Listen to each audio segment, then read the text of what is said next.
How's it going, guys? Just wanted to jump on here and introduce my new purchase. Yet to be named. I think it's kind of a cliche to name motorcycles because then you'll crash or something. So my last bike I left nameless, so this one will probably stay nameless for a bit. I need to get a little stuffed animal thing for good luck, but this is my new bike. This is a 2019 Husqvarna 701 Enduro. Picked it up when I was visiting family back in Michigan, so got a killer deal. Everything out here is so overpriced, so every time I go back I gotta buy something new. I've had it for about 3 weeks. Still got temp tag, which I've just kind of taped on. Works good enough.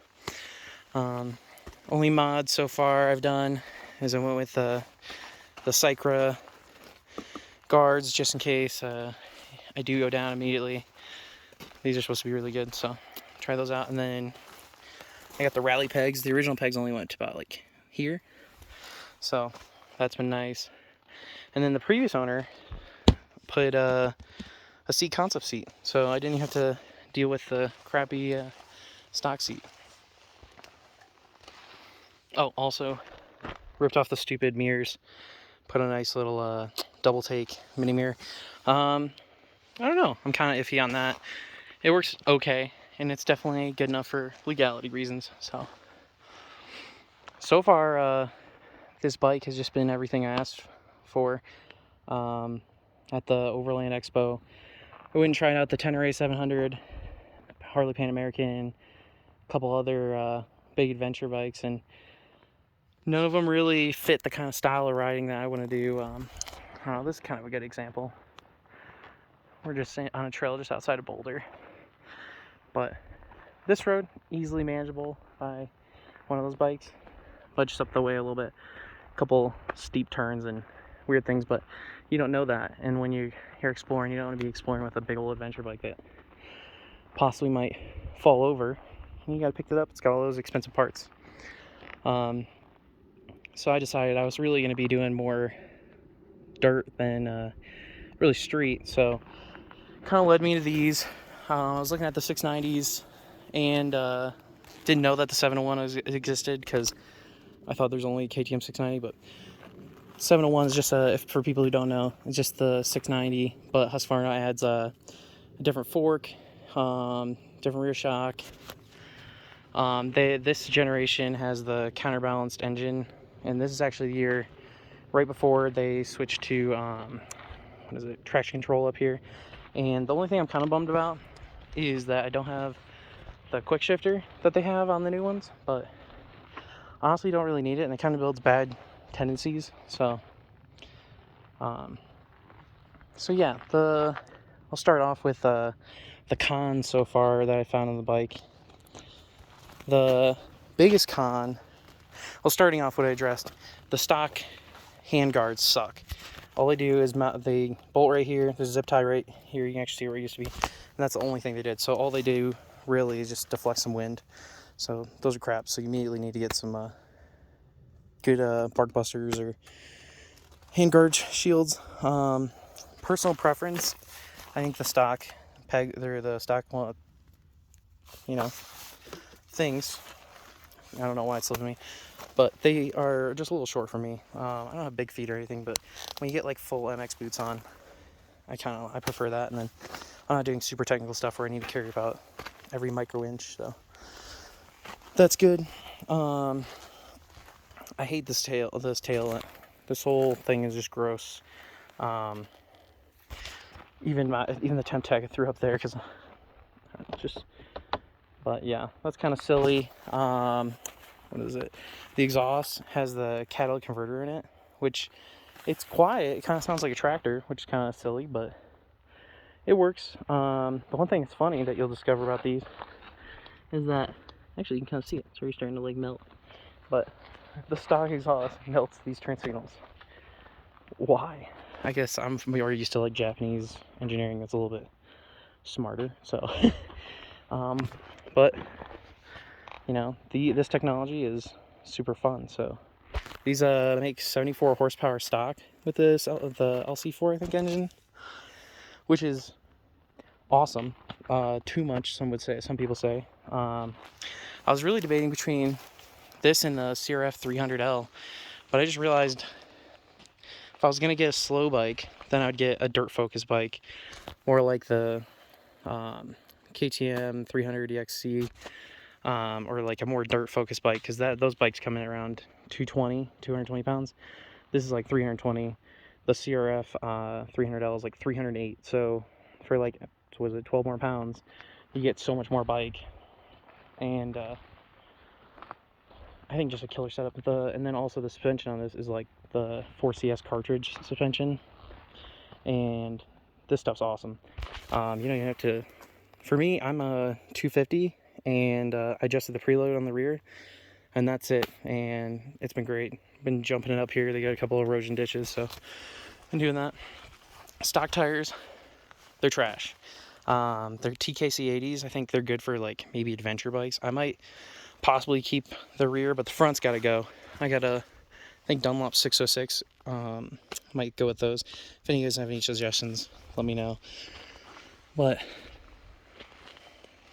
yeah, that's really the big negatives. Oh, and then kind of a thing I didn't discover until after I purchased it. That you might discover. Some of these come with a luggage rack right about here, and then some come with passenger pegs. Mine came with neither.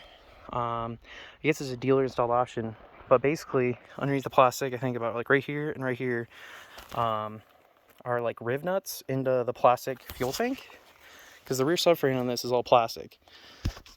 And then what you do is there's little like marks, you can look it up, but you drill through there and then you expose those holes. And then there's a couple moto rack things that you put on right here. But since it's a plastic subframe, I've seen some guys with them like solid like amount of luggage on the back, but I think it says like 5 kilograms. So I don't know what the conversion of that is really out here, but I don't think it's a lot. And then so if I was really gonna carry a lot of luggage, I think I'd probably get the setup where it comes back and then you have like the dual carrier, so it kind of supports some of that weight. So that's the thing I didn't discover till later. Not a big deal. What else? Stock skid plate. It's plastic. I mean, it's gonna keep some dirt off. Probably should swap that out. I'm not gonna be doing any super aggressive riding just yet, and plastic's lightweight, so a little bit easier when you're doing oil changes. If anyone doesn't know, 6,000 mile intervals. When you do your oil change, though, you need to check your valves. And from what I've seen, you definitely got to check them. Some of the, depending on the bike, you're definitely gonna have to add some adjustment to that. And then a fatal flaw of these bikes, I don't know why they haven't addressed, is the slave cylinder. Like right here behind this case. Yeah, you can kind of see it right there.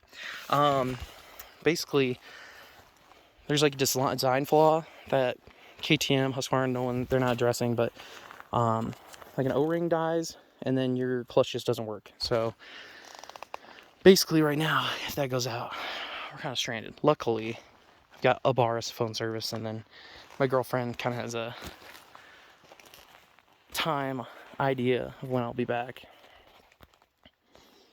But so far it's been fun. I haven't done a ton of dirt riding in my life, so take my word with a grain of salt.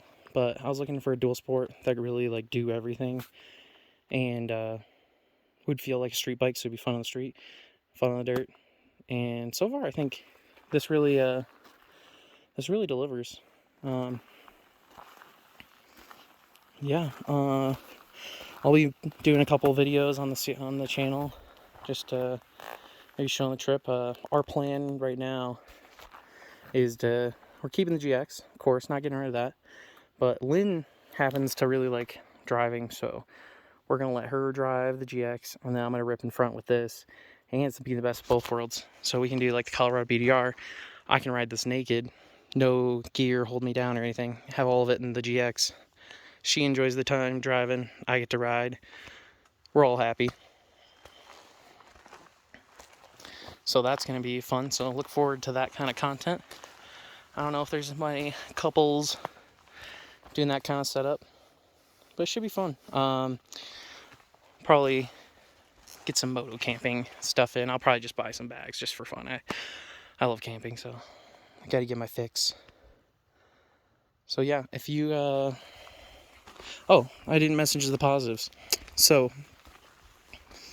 let's talk first off the looks. You buy the bike not really because it makes financial sense. You know, it's because it looks cool. It's you know, it's fun. So it definitely fills that. Basically, the KTM Husqvarna products, they're like ready to go. That's like their whole kind of thing. KTM's literally ready to race. So I don't have to worry about messing with shock valving, doing that. What is it? It's got tons of power. Don't need to mess with that. Pretty much just guards. I mean, I really didn't even need to do the foot pegs. They did great before, but just like that. So pretty much just hand guards. I will buy those little engine case covers that snap on, so in case the stock levers snap, they don't bust the case. I've seen a couple guys that happen too. But yeah, for something that is definitely I'd consider it like a 60-40 dirt to street dual sport. I think you can't do better. For the power, they're smooth, good gas mileage. These have, I mean, the engine has been proved pretty reliable. So I don't know what you can ask for. I've already seen, actually, there's been less issues with the engine I've seen, besides the slave cylinder issue, than the Hondas. The Hondas have a weird thing with their new 300L where it's got like a death rattle or something at like no 1,000 miles. So I don't know. I'm a Japanese maker, everything through and through, but I don't know if I'm impressed with the modern products that are coming out. Just kind of made a little cheap. So yeah, I'll give you guys, right now I only have like about 200 miles on it, so this is strictly first impressions. Once I hit 1,000 miles on the bike, I'll give you guys an update, and then if I run into any reliability issues, of course, I'll post them up. Follow me on Instagram, GXRome. Subscribe on YouTube if you want, if you like Husqvarna 701 content, and if you happen to like overlanding and stuff, there's a few videos, you're in luck, so check it out. I'll talk to you guys later. Have fun. See ya.